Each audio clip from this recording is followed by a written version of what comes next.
দিনে 3 বার একটি দোয়া পড়ুন, কেউ আপনাকে ক্ষতি করতে পারবে না।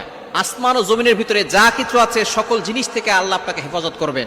আমরা অনেক সময় ক্ষতির সম্মুখীন হয়ে যাই, অনেক দুশমন আমাদেরকে ক্ষতি করতে চায়, অনেক ধরনের প্রাণী আছে যেগুলো আমাদেরকে ক্ষতি করতে চায়, অথবা অনেক জিন আছে যেগুলো আমাদেরকে ক্ষতি করার চেষ্টা করে, অনেক সময় ব্ল্যাক ম্যাজিক করেও আমাদেরকে ক্ষতি করার চেষ্টা করে। দুনিয়ার যত ক্ষতি আছে সকল অনিষ্ট থেকে বাঁচার জন্য আপনি ফজরের নামাজের পরে এই দোয়াটা 3 বার পড়বেন। আল্লাহ পাক রব্বুল আলামিন সন্ধ্যা পর্যন্ত সকল ক্ষতি থেকে আপনাকে হেফাজত করবেন।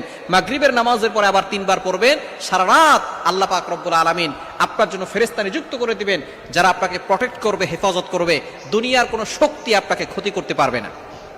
এখানের সাথে আমলটি করবেন। নবীজি সাল্লাল্লাহু আলাইহি ওয়াসাল্লাম এই দোয়াটি আমাদেরকে শিক্ষা দিয়েছেন যে আসমান ও জমিনের ভিতরে যত ক্ষতিকর বস্তু আছে সকল বস্তু থেকে আল্লাহ পাক রব্বুল আলামিন আমাকে আপনাকে হেফাজত করবেন। মাত্র ফজরের নামাজের পরে 3 বার পড়বেন। আমরা অনেকে ফজরের নামাজে পড়ি না, এটা বরকতময় সময় আমরা ঘুমিয়ে থাকি। জীবনে যদি বরকত পেতে চান অবশ্যই ফজরের নামাজ পড়বেন, কারণ এই সময়ের জন্য নবীজি সাল্লাল্লাহু আলাইহি ওয়াসাল্লাম দোয়া করেছেন, আল্লাহুম্মা বারিক লি উম্মতি ফি বুকুরিহা, আল্লাহ আমার উম্মতের সকালটা বরকতময় করে দাও। আল্লাহ পাক রব্বুল আলামিন দোয়া কবুল করেছেন। এজন্য যারা জীবনে বরকত পেতে চান, সফলতা অর্জন করতে চান, ফজরের নামাজের আগে উঠবেন, তাহাজ্জুদ নামাজ পড়বেন, ফজরের নামাজ পড়বেন, দেখবেন আল্লাহ তাআলা জীবনে বরকত দিয়ে দিবেন। তাহলে দোয়াটি ফজরের নামাজের পরে কয়বার? 3 বার। দিনে 3 বার পড়বেন, আল্লাহ তাআলা সকল ক্ষতিকর বস্তু থেকে হেফাজত করবেন। দোয়াটি হচ্ছে বিসমিল্লাহিল্লাযী লা ইয়াদুররু মা ইসমিহি শাইউন ফিল আরদি ওয়ালা ফিস সামাই ওয়া হুয়াস সামিউল আলিম। হাদিসটি তিরমিজি শরীফের ভিতরে এসেছে, আবু দাউদ শরীফের ভিতরে এসেছে। খুবই চমৎকার একটি দোয়া।